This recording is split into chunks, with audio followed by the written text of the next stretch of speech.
You're going to tell about the challenges, how the process you went through. You know, you clearly had to go through anger at the people who convicted you.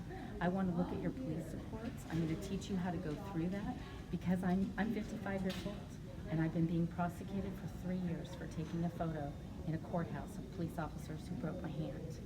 And so I know, you know, this had to happen to me so that I knew. It's one thing to be a reporter and talk about, you know, this process. I now know how to read police reports. I now know what the cops are doing. I know about chest cams and things that have changed since you've been in prison. Right, and so it's like you came out of, you know, think of all the movies you haven't seen, and, you know, I've had people tell me when they came out there was no Starbucks when they went in, and then all of a sudden... This yeah, the phone is probably the blowing your whole mind. world Yes, yes. The whole world is basically in your pocket.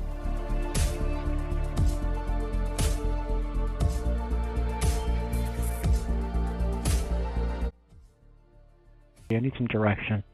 Miss Bassey is here, and Miss Bassey is being Miss Bassey, and I caught her on camera turning on her camera/video function on her iPad. I can't confirm she's not recording or not, but she is acting very Miss Bassey-like. Yes, sir, I did. I had to, try to figure out, how to release myself. It's probably not a coincidence that one of my best sources gave me a luncheon ticket to the Santa Clara Democratic Club on Valentine's Day. And it was there that the Northern California Innocence Project was telling the story of Zavion Johnson and how they had gotten him released from a wrongful murder conviction.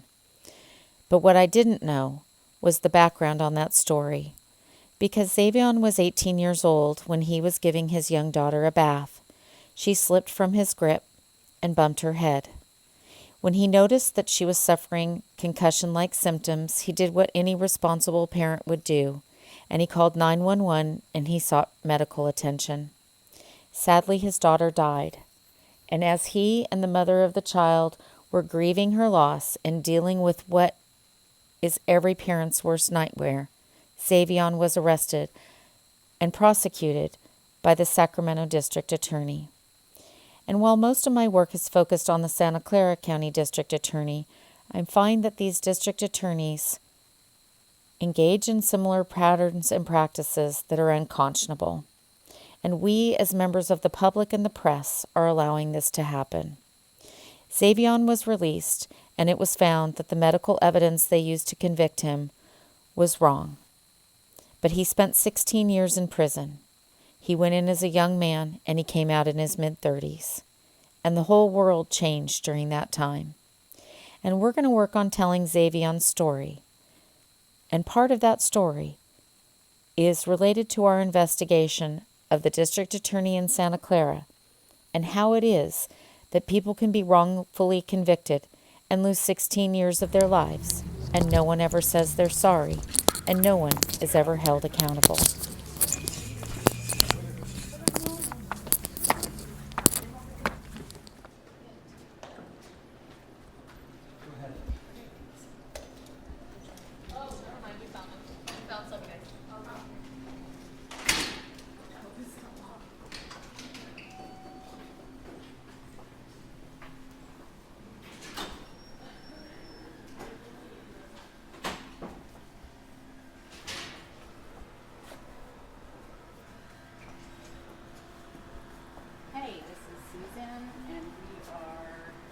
Santa Clara County voter registrar, and I got a phone call. Called my guy. His name is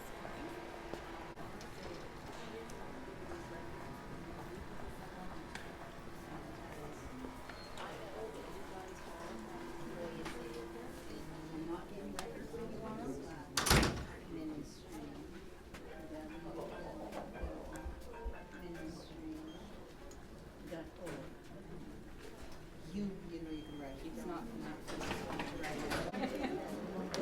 What was your name? Evelyy. And Eric told you I was coming? Yeah. Okay. I'm the public affairs manager. Okay, great. I appreciate it. We're very excited to see these records. What my name is.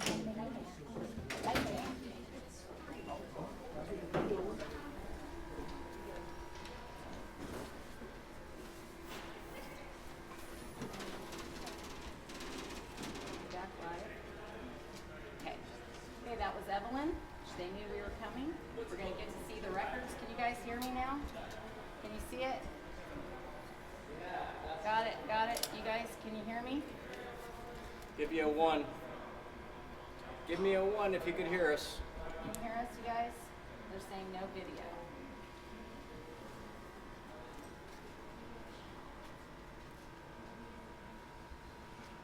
I don't know if it's the connection. It's saying reconnection.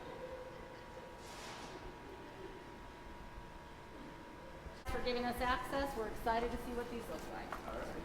Come on in.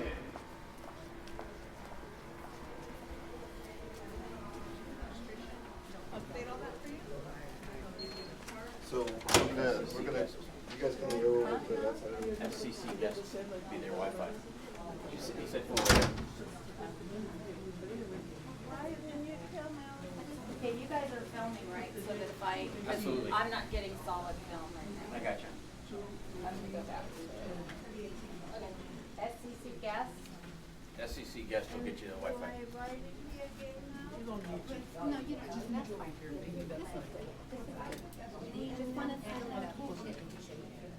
You want me to close it?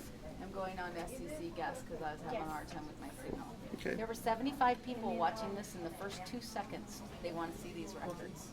It's very exciting. All right. You didn't even have YouTube when you were recording, huh? It was around. Okay.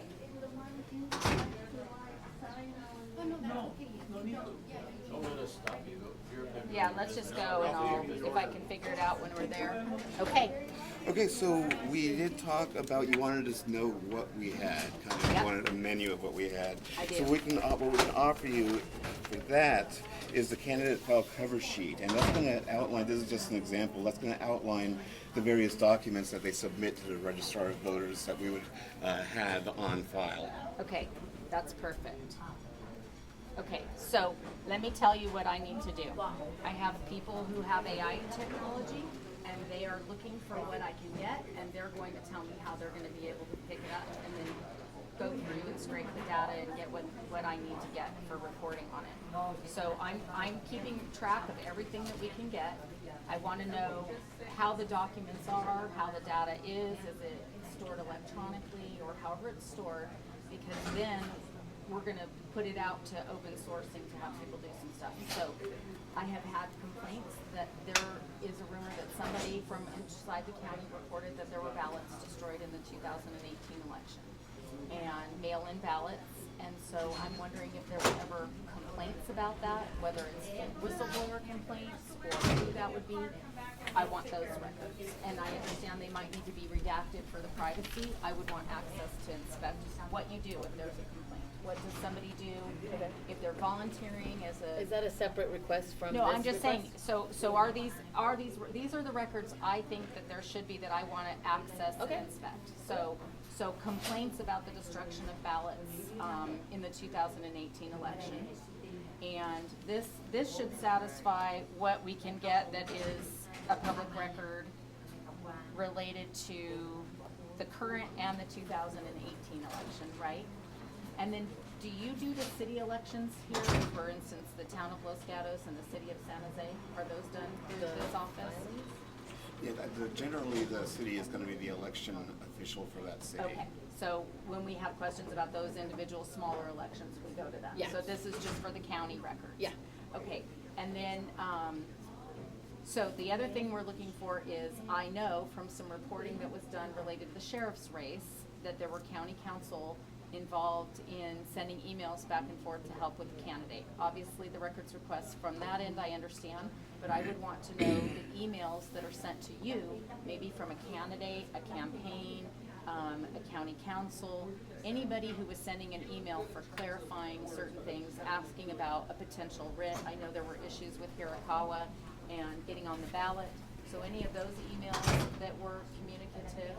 I have 6,000 emails from Michelle Dauber related to the Persky recall in the DA's office, so I have that end. You guys wouldn't be on that, but I'm looking for the other end of those emails. So I would want to know, how would I inspect emails? As you know, emails are a public record, and you can submit, a request to us to look for these emails, but I would suggest that you put it in writing, because then it'll be clear to us kind of what we're looking for. And I understand that, and remember, I'm testing the bounds here of the law, which is the right to inspect and access. And so, if I don't wanna wait 10 days for an emails, and I wanna know what emails there are, and 10 days from now, we're gonna be right up against the 2000 and the first election for a lot of these important races.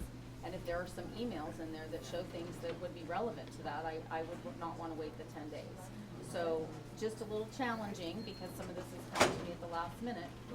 What is the policy? And and I don't mean to be adversarial, these are issues that we're all contending with modern technology and everything else.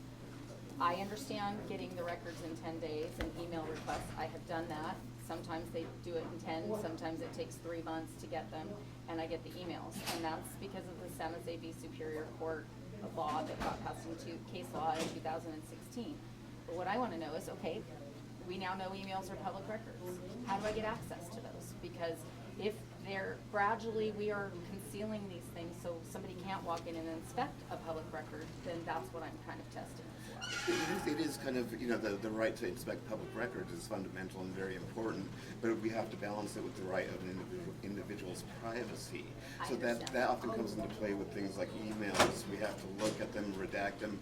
I mean, we got some files from that we thought you were interested in from the previous elections. Absolutely. And we're ready to I'm tell ready you. to see them. Okay. I'm ready to see them. But So- that was just a caveat on one of the things that I find challenging when you're trying to report on something newsworthy. If something's coming up for an election, it's a big election year. Yeah. There's been a lot of issues.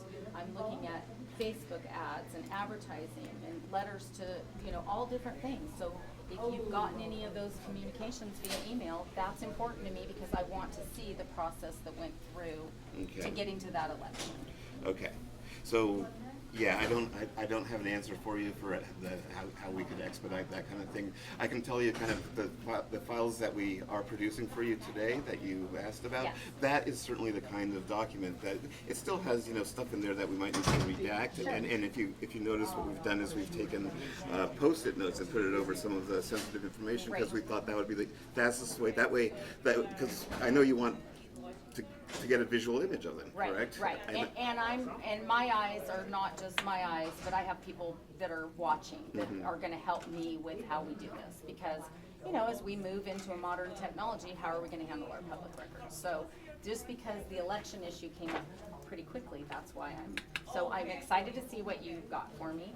But that's something I also want to think about, is how do we do access to emails and comply with the California Public Records Act and not be within the 10-day issue and not be overly burdensome. And some of that may go into changing policies and procedures for how we store emails. For instance, they get cleared every week and they go in and they're redacted then and then they're stored. I don't know. I don't have answers. How far back did you want emails? I'm going back to 2016, January 1, 2016, because I'm going to look at all those campaigns for 2018. And that's a longer investigative story, but the more pressing one is what's going on right now in this election too. So, Because I don't think the emails go back all the way back to 2016. But we could check. okay, and I did just get the county's emails between the DA and Michelle Dauber pre and during the election. There were 6,000 emails from 2015 to 2018. Yeah. So I know the county has a policy of destroying records of certain emails at certain time. We all know that with discovery and other things, that emails can be saved in servers or however we do it. So I also am looking at what are the policies. Are we destroying records before they become, do we need to change some of the policies? Okay. So that's another record. If you guys have your policies for public records and how you are to respond, what goes to legal to be redacted, what is available for inspection. I think this is why Eric was asking if you could send it to us in an email so we can have a complete list of what you're asking us for. I don't know, because I don't know what the records are. I'm just trying to report on. But we can't And just. we're trying to help. We're Absolutely, providing you with and the I don't information want we this to can. be adversarial at all, you guys. Right. I appreciate your help, and what I'm trying to do is, these are problems that are existing everywhere. Right. And I'm not expecting you to solve them today, and I'm not trying to do an I gotcha moment. Yeah. I'm simply trying to say, look, gradually with technology, we've concealed public records, and I want to know how do we get to them and what do they look like. So Okay. if you want to start with what you have, and then maybe I'll have more questions after Is there a that. particular contest that you wanted to see first? The Persky recall and the Jeff Rosen campaign, the sheriff election, and the Persky recall, pro and against. Sorry, Rosen, Okay, Persky, and Sheriff. And they changed their names a few times. It was the no recall, and then it was the, Michelle Dauber changed it a couple of times. On the Rosen, campaign. Persky, Sheriff. Yeah.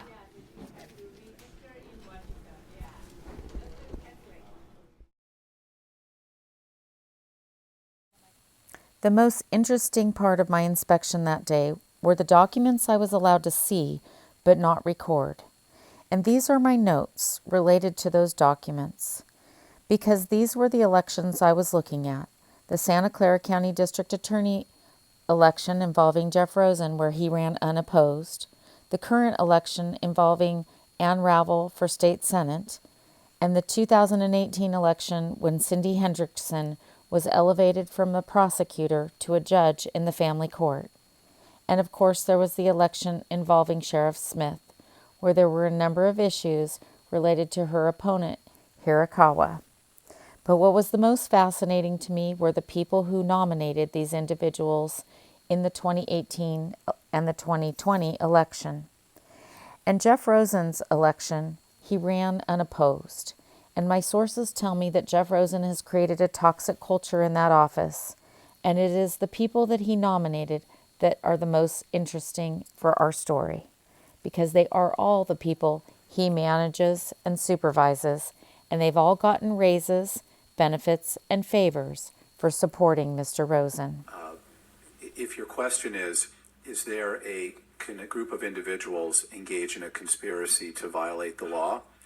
The answer is yes, and that's why I'm employed as the district attorney, because people do that quite often. But today we're really here to talk about the charges and think about Bambi Larson and what a loss it is to our community. Mr. Borski, what do you say about people who are critical of your office for giving a different standard for victims based on what you did in the San Martin rape case? Ms. Bassi, as you know, you're charged with criminal offenses by our office, and it would be an ethical breach for me to have a conversation with someone who's charged with a crime here. So I can't have any conversation with you, Ms. Bassi. Have you met? No, would you like to meet? Are you the infamous Susan Bassi? I am Susan Bassi. We've never met before. No, we haven't. I have followed your career, though. Thank you. No, I don't really want to speak to you. You don't? No. Is there a reason for that? Would you support your boss even if you knew he was engaging in prosecutorial misconduct? Mr. Borski, would you support your boss if you knew he was engaging in prosecutorial misconduct? Goons to protect you. Hi. There's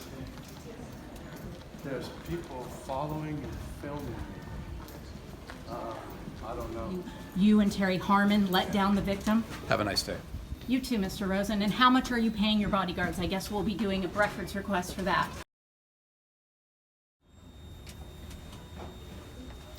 I hope your children will be proud of your legacy, Mr. Rosen. I don't think they will be when I get done. So our team is going to continue to investigate our local elections, our public officials, our district attorneys, and our judges. We're going to be looking at public records. We're going to be chasing down sources and whistleblowers. We're going to be interviewing, and we're going to be collecting the data through artificial intelligence, data scraping, and other techniques that we have an ability to use here in Silicon Valley. And for those of you who have trusted me with your stories, I promise we're going to get them told. Because the stories of how people are maliciously and cruelly prosecuted for crimes they didn't commit are perhaps the most important stories in all of our communities. You were the best, Eric. Thank you. I appreciate it. All right.